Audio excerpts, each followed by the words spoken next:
ಇಡೀ ದೇಶದಲ್ಲಿ ಗಲಭೆ ಸೃಷ್ಟಿ ಮಾಡಬೇಕು, ದಂಗೆ ಏಳಿಸಬೇಕು. ಶ್ರೀಲಂಕಾ, ನೇಪಾಳ್ ಮಾದರಿಯಲ್ಲಿ ಬಾಂಗ್ಲಾದೇಶಲ್ಲಿ ಯಾವ ರೀತಿ ಆಯಿತು ಆ ರೀತಿ, ಯಾಕಂದ್ರೆ ಕಳೆದ 3 ಚುನಾವಣೆಗಳಲ್ಲಿ ಮೋದಿ ಅವರನ್ನ ಸೋಲ್ಸಕ್ಕೆ ಆಗದೆ ಇವತ್ತು ವಿಶ್ವ ಭೂಪಟದಲ್ಲಿ ಭಾರತ ದೇಶವನ್ನ ನಾವೇನು ಕನಸು ಕಂಡಿದ್ರೆ ವಿಶ್ವಗುರು ಆಗ್ಬೇಕು ಭಾರತ ಅಂತ, ಆ ದಾಪುಗಾಲನ್ನ ಇಡುತ್ತಿರುವ ಈ ಸುಸಂದರ್ಭದಲ್ಲಿ ಮತೀಯ ಶಕ್ತಿಗಳು ಕಾಕ್ರೋಚ್ ಪಾರ್ಟಿ ಅನ್ನೋ ಒಂದು ಇಸ್ಲಾಂ ಪಾರ್ಟಿ, ಎಡಪಕ್ಷಗಳು, ದೇಶ ವಿರೋಧಿ ಕಾಂಗ್ರೆಸ್ ಇವತ್ತು ಎಲ್ಲ ಸೇರಿ ನೀವೊಂದು ಗಮನಿಸಿ, ಇಲ್ಲಿ ಸುತ್ತೂರು ಒಂದು 106 ಪೊಲೀಸರಿದ್ದಾರೆ.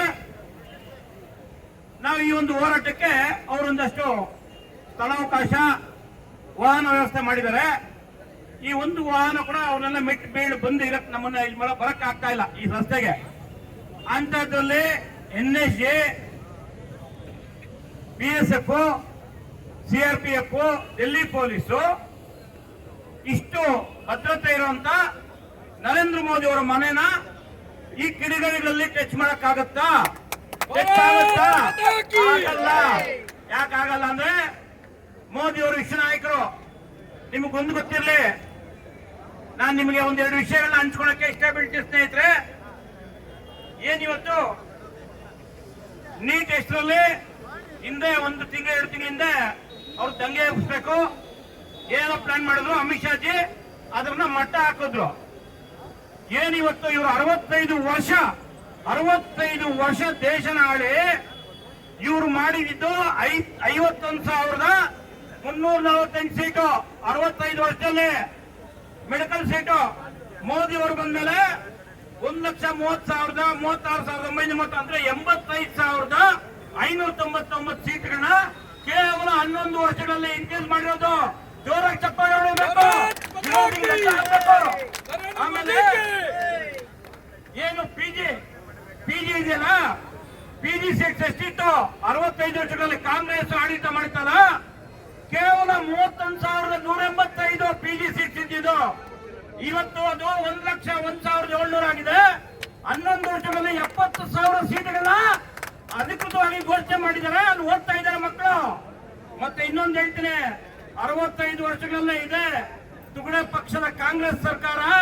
ಏನು ಸೋನಿಯಾ ಗಾಂಧಿ, ರಾಹುಲ್ ಗಾಂಧಿ, ರಾಜೀವ್ ಗಾಂಧಿ, ಇಂದಿರಾ ಗಾಂಧಿ, ನೆಹರು ಇವರೆಲ್ಲ ಸೇರಿ ಮಾಡಿದ್ದು ಕೇವಲ 387 ಕಾಲೇಜು.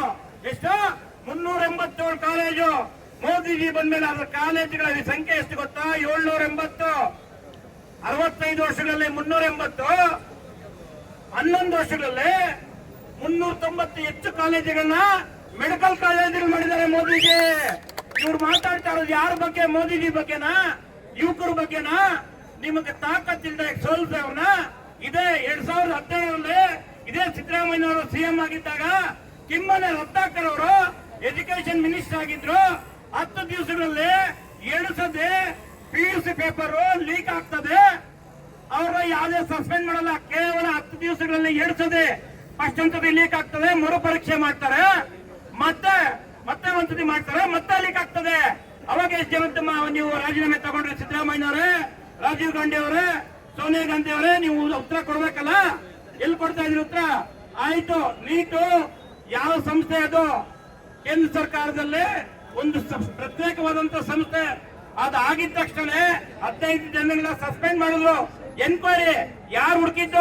ನೀಟ್ ಪತ್ರಿಕೆ ಸೋರಿಕೆ ಆಗಿದೆ ಅಂತ ಕಾಂಗ್ರೆಸ್ ಹುಡುಕಿದ್ರ, ಕಾಕ್ರೋಚ್ ಹುಡುಕಿದ್ರ, ಅಥವಾ ಮತೀಯ ಸಂಘಟನೆಗಳು ಹುಡುಕಿದ್ರು? ನಿನ್ನೆ ಯಾರೋ ಒಬ್ಬ ಇಲ್ಲಿ ಗೀತಮ್ಮನ್ ಮಾತಾಡ್ತಾರೆ, ದೇಶದ ಬಗ್ಗೆ ಓದ್ಕೊಳ್ಳಿ ಅಂತ. ಮೇಡಮ್, ನೀವು ಎಡಪಂಥೀಯರು, ನೀವೆಲ್ಲ ಓದೋದು ನಾವು. ದೇಶದ ಭದ್ರವಾದಿಗಳು, ಹಿಂದುತ್ವವಾದಿಗಳು ನಾವು, ನೀವಲ್ಲ. ನಿಮ್ಗೇನ್ ಗೊತ್ತು? ನೀವು ಗಂಜಿ ಗಿರಾಕಿಗಳು. ಇವತ್ತೇನು ಹೋರಾಟ ಮಾಡ್ತಾವ್ರೆ?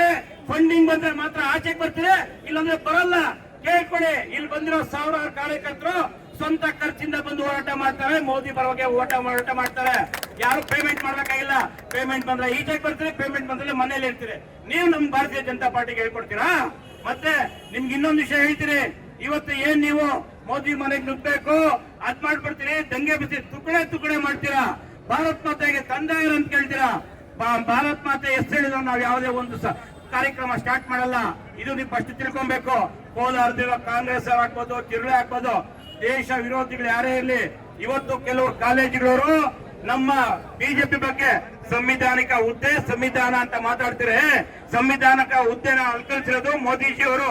ಸಂವಿಧಾನ ಬದ್ಧವಾಗಿ ಚುನಾವಣೆ ಎದುರಿಸಿ ಇವತ್ತು ಆಯ್ಕೆ ಆಗಿರೋರು ಸಾಮಾನ್ಯ ನಿಮ್ಮ ತರ ಗಂಜಿ ಗಿರಾಕಿಗಳಲ್ಲ.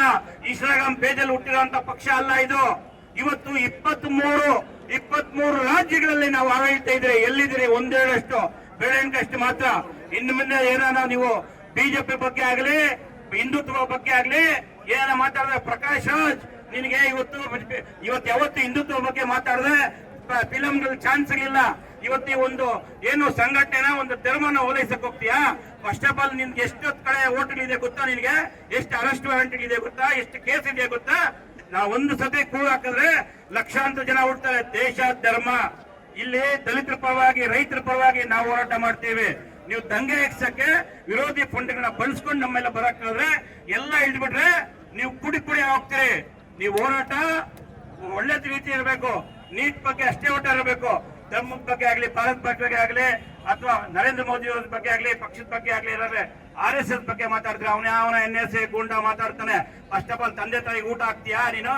ಫಸ್ಟ್ ನಿಮ್ ತಂದೆ ತಾಯಿಗೆ ಊಟ ಹಾಕೋದ್ ಕಲ್ತ್ಕ. ಭಾರತ್ ಬಗ್ಗೆ ಸಂಘ ಏನ್ ಮಾಡ್ತದ ಗೊತ್ತೇನೋ? ಬಾಳ್ಕಾವ್ ಗೊತ್ತೇನೋ ನಿಂಗೆ? ಸಂಘ ಏನ್ ಮಾಡ್ತದಂದ್ರೆ ಎಲ್ಲನ ಒಂದು ಹತ್ತಕ್ಕಾಗ್ಲಿ ಬರ ಆಗ್ಲಿ ಫಸ್ಟ್ ಈ ಚಡ್ಡಿ ಎತ್ತಿಗೆ ನಿಂತ್ಕೊಳ್ಳೋದಾಗಲ್ಲಿ ಗೊತ್ತಾ? ನೀವು ಬಂದು ನಿಂತ್ಕೊಂತೀರಾ? ಪೇಮೆಂಟ್ ಬರ್ಬೇಕು. ಕಿತ್ನಾ ದೇತಾ ಬೈ ಅಂತ ಕೇಳ್ತೀರಿ. ನಾವು ಕಿತ್ನಾ ದೇತಾ ಇಲ್ಲಿ ಕೊಟ್ಟು ತನ್ನ ಮನ ಧನ ಸಹಾಯ ಮಾಡಿ ದೇಶ ರಕ್ಷಣೆ ಮಾಡ್ತೀರಿ. RSS ಅವರು ಆ ತಾಕತ್ ಇದೆಯಾ? ಇಲ್ಲ. ಅದಕ್ಕೆ ಏನಾದ್ರೂ ಬಗ್ಗೆ ಮಾತಾಡ್ಬೇಕಂದ್ರೆ ಹುಷಾರಾಗಿಲಿ. ಸುಮ್ಮನೆ ನಿನ್ನೆ ರಾತ್ರಿ ಗೂಗಲ್ ಸಭೆ ಮಾಡಿ ಕರೆದಿದ್ದಕ್ಕೆ ನಮ್ಮ ಕಾರ್ಯಕರ್ತರು ಇಷ್ಟ ಬಂದ್ರೆ ಬೂತ್ಗಳಿಂದ ಎದ್ದು ಬಂದ್ರೆ ನಿಮ್ಮನ್ನ ಸುಟ್ಟಾಕ್ತಾರೆ. ದೇಶದ ಬಗ್ಗೆ, ಧರ್ಮದ ಬಗ್ಗೆ, ಮೋದಿ ಬಗ್ಗೆ, ಭಾರತೀಯ ಜನತೆ ಬಗ್ಗೆ ಮಾತಾಡ್ಬೇಕಂದ್ರೆ ಹುಷಾರಾಗಿರ್ಬೇಕು. ಇದು ಜಲಕ್ಕಷ್ಟೇ. ಮುಂದಿನ ದಿವಸಗಳಲ್ಲಿ ಈ ತರ ಹೋರಾಟ ಮಾಡಿದ್ರೆ ತಕ್ಕದಂತ ಉತ್ತರ ಕೊಡ್ತೀರಿ ಅಂತ ಹೇಳಿ